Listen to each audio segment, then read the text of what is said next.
Hola amigos, bienvenidos a el octavo programa con el dedo en la llaga. Hoy hablaremos sobre la violencia en el país.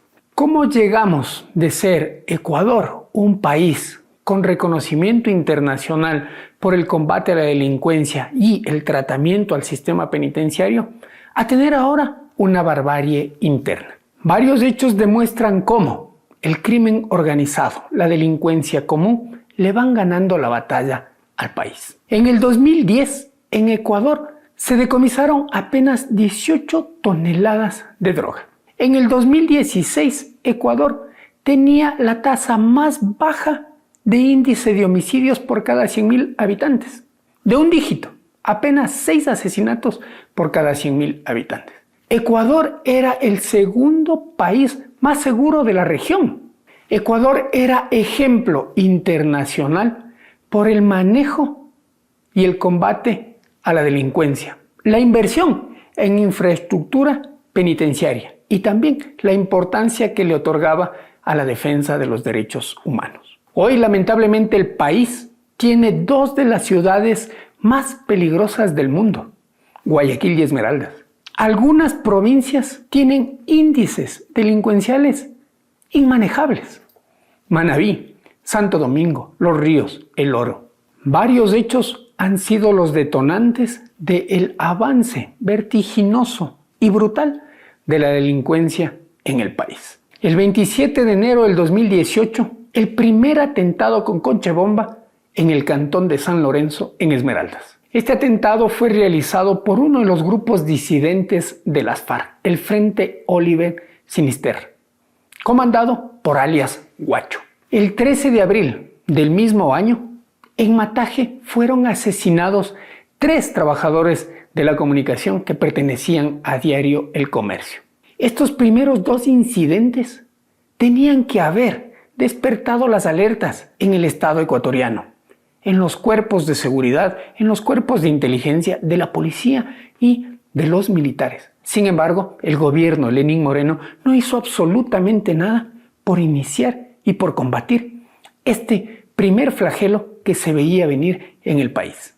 El 28 de diciembre, en Manta, fue asesinado Rasquiña, líder de los choneros. Este hecho dejó un vacío de poder en las bandas criminales y delictivas del país. Esto dio inicio a una guerra entre bandas delictivas y criminales por ocupar ese vacío de poder. También desencadenó la ola de violencia en las diferentes cárceles del país.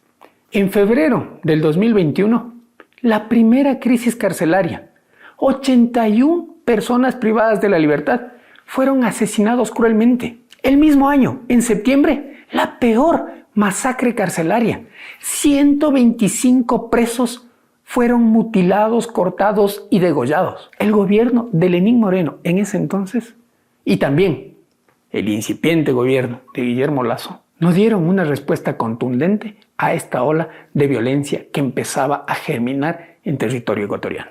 En el 2022, la crisis se volvió mucho más grave.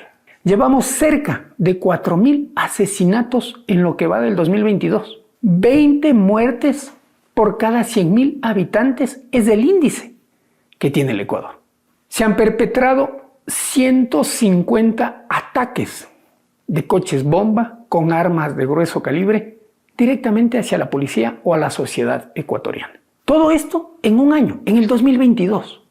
La mayoría de estos atentados, 75, han sido perpetrados en Guayaquil, una de las 50 ciudades más peligrosas del mundo. A estos índices y a estos hechos se suma la desinstitucionalización que sufrió el sector de la seguridad. Se eliminó el Ministerio del Interior, se eliminó el Ministerio de Justicia, se eliminó el Ministerio de Derechos Humanos y se le convirtió en una simple secretaría. Se eliminó la Escuela de Formación de Guías Penitenciarios y, para colmo, se redujo el presupuesto del sector. ¿Cuál ha sido la respuesta del gobierno de Guillermo Lasso ante esta ola de violencia? Ha decretado 5 estados de excepción y ninguno ha logrado los efectos esperados. La violencia sigue. Hasta el momento no se conoce ningún plan integral de combate a la delincuencia.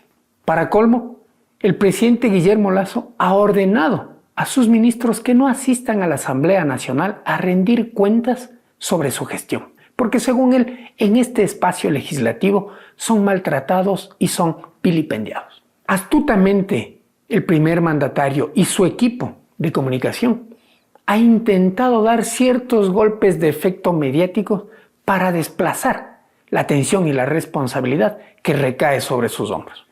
Ha decidido posponer su viaje a Estados Unidos y también ha decidido no asistir a la inauguración de la Copa del Mundo en Qatar. Es evidente que estas cortinas de humo buscan desplazar esa responsabilidad que recae directamente en el primer mandatario. Todas estas maniobras políticas serán suficientes para que el gobierno de Guillermo Lasso salga bien librado. ¿Podrá sobrevivir el primer mandatario a una posible muerte cruzada en caso de que la Asamblea Nacional decida activarla? Solo el tiempo dirá cómo terminaremos resolviendo esta cruenta realidad que vive el país. Mientras tanto, nosotros seguiremos poniéndole el dedo en la llaga a las decisiones de este gobierno y a la coyuntura política.